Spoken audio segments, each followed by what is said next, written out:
का एक सब्जेक्ट है टैली, जिसमें आज हम बात करने वाले हैं यूनिट 1 के बारे में। और यूनिट 1 में मैं आपको बताने जा रहा हूँ बेसिक कॉन्सेप्ट ऑफ अकाउंटिंग।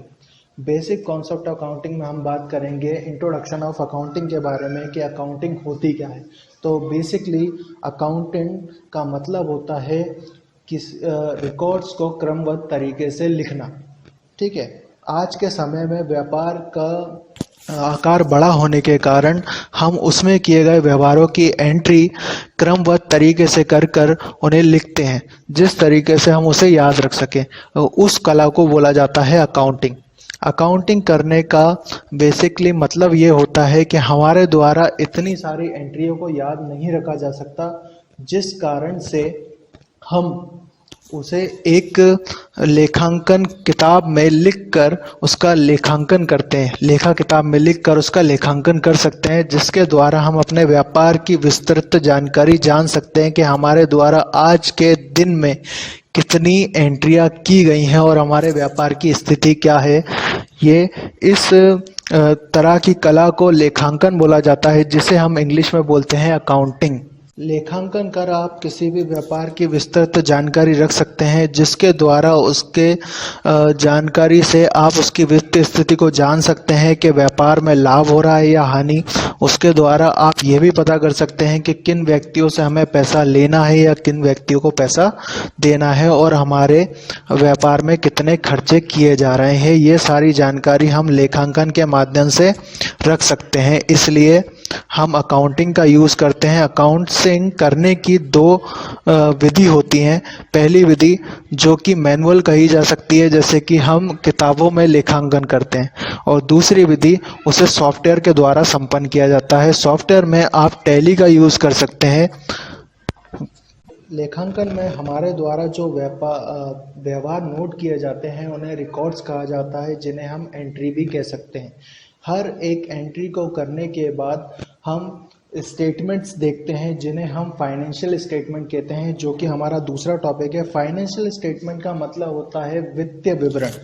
वित्तीय विवरण में हम दो तरह के स्टेटमेंट्स देखते हैं। इसमें पहला होता है हमारा बैलेंस शीट और दूसरा होता है profit and loss account. Balance sheet आपके व्यापार की स्थिति को दर्शाती है और साथ ही साथ जो प्रॉफिट एंड लॉस अकाउंट होता है वो आपके व्यापार की प्रॉफिट एंड लॉस की स्थिति को दर्शाता है। तो मैं आपको टैली में बैलेंस शीट और प्रॉफिट एंड लॉस के बारे में दिखाता हूँ। फाइनेंशियल स्टेटमेंट्स होते हैं बैलेंस शीट, ठीक है, profit and loss, trial balance. तो मैं टैली ऑन कर ले रहा हूँ और उसके बाद मैं आपको फाइनेंशियल स्टेटमेंट्स की विस्तृत में बताऊंगा कि फाइनेंशियल स्टेटमेंट में हमें क्या क्या देखने को मिलेगा और कहाँ पर कौन सी चीज़ें दिखाई जाती हैं। ठीक है, तो मैं स्किप किया और यहाँ पर आपको रिपोर्ट्स वाला सेक्शन जो दिखाई दे रहा है, उस सेक्शन में आपको बैलेंस शीट देखने को मिलेगा, प्रॉफिट एंड लॉस देखने को मिलेगा, रेशो एनालिसिस देखने को मिलेगा। तो सबसे पहले हम रिपोर्ट्स में देखने जा रहे हैं बैलेंस शीट को। तो बैलेंस शीट में दो साइड होते हैं।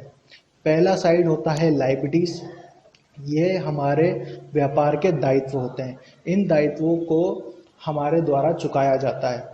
जबकि जो दूसरा साइड होता है वो होता है असेट्स, जो कि हमारे व्यापार की संपत्ति होती है, जो कि बैलेंस शीट का दूसरा साइड होती है। और बैलेंस शीट के जो टोटल बैलेंस होते हैं वो दोनों साइड हमेशा बराबर रहते हैं। तो लायबिलिटीज की साइड आपको देखने को मिलेगा कैपिटल अकाउंट, और यहाँ पर लोन लायबिलिटीज और करंट लायबिलिटीज। लोन लायबिलिटीज का मतलब होता है जो आपके द्वारा लोन लिया गया है और जिस व्यक्ति से लोन लिया गया है उसको पैसा चुकाना, मतलब आपका दायित्व बनता है कि आप उसके पैसे चुकाएं। दूसरा आपको यहाँ पर करंट लायबिलिटीज मिलेगा। तो व्यापार में हमारे द्वारा खरीदा और बेचा जाता है, ठीक है, यानी कि कुछ माल को हम खरीदते हैं जिनको हम गुड्स बोलते हैं और कुछ माल को हम बेचते हैं। तो हमारे द्वारा दो ही तरीके से माल को खरीदा और बेचा जाता है, या तो हम उधार में माल खरीदेंगे या तो हम उधार में माल बेचेंगे, या तो हम कैश में माल खरीदेंगे या फिर हम कैश में माल बेचेंगे। तो यदि आपने उधार में माल खरीदा है तो उसे हम करंट लायबिलिटीज कहते हैं, यानी कि हमारे चालू दायित्व। चालू दायित्व का मतलब होता है हमारे द्वारा जो पैसा दिया जाना बाकी है। तो चालू दायित्व यानी कि हमारी करंट लायबिलिटीज। और जो कि एसेट्स वाली साइड होती है, यहाँ पर आपको आपकी संपत्तियां दिखाई देंगी। संपत्तियों में आपको दिखाई देगा सबसे पहले करंट एसेट। तो करंट एसेट्स का मतलब होता है चालू संपत्ति। तो चालू संपत्ति में हमें देखने को मिलता है, चालू संपत्ति में हमें देखने को मिलता है कैश इन हैंड, जो कि हमारे पास रखा हुआ पैसा होता है, यानी हमारे व्यापार की संपत्ति। यदि आपने बैंक में पैसा जमा किया है तो वो भी आपकी संपत्ति होती है, तो वो भी आपको करंट एसेट्स में ही देखने को मिलेगी, लेकिन उसका सेक्शन अलग होता है बैंक अकाउंट के अंदर, यानी उसका एक फोल्डर आपको अलग देखने को मिल जाएगा। उसके अंदर आपने जितने बैंक में पैसा डिपॉजिट किया होगा तो वो आपको यहाँ पर देखने को मिल जाएगा। ठीक है, फिर मैं बाहर चलता हूँ। उसके बाद यहाँ आपको देखने को मिलेगा प्रॉफिट एंड लॉस। तो अभी जो मेरे व्यापार की स्थिति है, मेरे द्वारा कुछ पैसा खर्चा किया गया है, क्योंकि मैंने यहाँ पर पैसा लगाया था 1 लाख रुपए और मेरे पास बचे हैं 47,000 रुपये, यानी मुझे लॉस हो रहा है। लॉस क्यों हो रहा है? क्योंकि मैंने कुछ खर्चे किए होंगे। तो ये स्थिति दिखाएगा प्रॉफिट एंड लॉस अकाउंट, जो कि मैंने आपको कहा था कि एक फाइनेंशियल स्टेटमेंट होता है। तो यहाँ पर हमने देखा कि मैंने यहाँ पर 10,000 रुपये का परचेस किया हुआ है, जो कि यहाँ पर दिखा रहा है। उसके बाद मैंने 15,000 रुपये का माल बेचा है, तो मुझे यहाँ पर फ़ायदा हुआ है 5,000 रुपये का। लेकिन मैंने कुछ खर्चे कर दिए हैं। खर्चे यानी एक्सपेंसेस। एक्सपेंसेस दो तरह के होते हैं, डायरेक्ट एक्सपेंसेस और इनडायरेक्ट एक्सपेंसेस, जिसमें से अभी आज मैं आपको दिखाने जा रहा हूँ इनडायरेक्ट एक्सपेंसेस। तो इनडायरेक्ट एक्सपेंसेस आपको यहाँ पर दिखाई देंगे, और जैसे ही आप इस पर एंटर करेंगे तो यहाँ पर आपको दिखाई देगा बेसिक सैलरी मैंने यहाँ पे दिखाई हुई है। ठीक है, यहाँ पर आवर्स लिखे हुए हैं, यहाँ पे ओवर टाइम लिखे हुए, तो ये मेरे कुछ खर्चे हैं। मैंने कुछ सैलरी पे करी है, मैंने कुछ ओवर टाइम दिया है लोगों को, इसलिए मुझे 53,000 रुपये का लॉस हो रहा है। तो ये आपके कुछ फाइनेंशियल अकाउंट्स हैं जिसके द्वारा आपके व्यापार की स्थिति को बताया जा रहा है। ठीक है, फाइनेंशियल ईयर हमारे व्यापार की स्थिति को दर्शाने के लिए होते हैं। ये व्यापार की स्थिति को दर्शाते हैं हमारे द्वारा की गई बेसिक जर्नल एंट्री से। ठीक है, यहाँ पर आपको तीसरा स्टेटमेंट देखने को मिलेगा, जो कि है ट्रायल बैलेंस। ट्रायल बैलेंस में भी आपको यहाँ पर कुछ ऑप्शंस देखने को मिलेंगे। यहाँ पर भी दो साइड होते हैं, एक साइड होता है डेबिट साइड और एक साइड होता है क्रेडिट साइड। तो यहाँ पर कैपिटल अकाउंट जो आपको देखने को मिलेगा, यानी जो पैसा आपने लगाया है या फिर जो भी पैसा आपके पास आया है, वो आपको क्रेडिट की साइड देखने को मिलेगा। जबकि जो आपके करंट एसेट्स होते हैं वो आपको दिखाई देंगे डेबिट की साइड भी। ठीक है, उसके बाद यहाँ पे आपको सेल्स अकाउंट दिखाई दे रहा है। तो 15,000 रुपये का मैंने माल बेचा है, तो यहाँ पर आपको 15,000 रुपये दिखाई दे रहे हैं। उसके बाद यहाँ पे परचेस अकाउंट है, तो खरीदा है माल मैंने, तो यहाँ पे परचेस अकाउंट दिखाई दे रहा है। तो ये आपके व्यापार की स्थिति को दिखा रहा है। और यहाँ पर अभी टोटल जो भी हमारे साथ व्यवहार हुए हैं वो 1,18,000 रुपये के हुए हैं।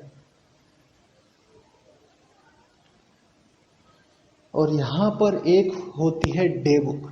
डे बुक का मतलब होता है दिन के हिसाब से चलने वाली एक बुक, यानी कि आज की तारीख के हिसाब से। जैसे मेरी जो कंपनी है 1 मई 2017 में चल रही है, तो 1 मई 2017 में जो भी एंट्रियां मेरे द्वारा की गई हैं वो डे बुक में दर्शाई जाएंगी 1 बाय 1, यानी सीरीज वाइज, जैसा कि मैंने आपको कहा था क्रमबद्ध तरीके से। तो सबसे पहली एंट्री मेरे द्वारा की गई है जो कि मैंने अटेंडेंस दिए, अटेंडेंस की एंट्री है, और दूसरी है पेरोल की एंट्री, यानी पेरोल जो होता है वो सैलरी बनाने के लिए होता है। तो आज की क्लास में हमने देखा कि फाइनेंशियल अकाउंट्स, फाइनेंशियल अकाउंटिंग कैसे की जाती है और फाइनेंशियल स्टेटमेंट्स क्या होते हैं उसके बारे में हम जाना। ठीक है, नेक्स्ट क्लास में हम इसके आगे के चीज़ों को देखेंगे।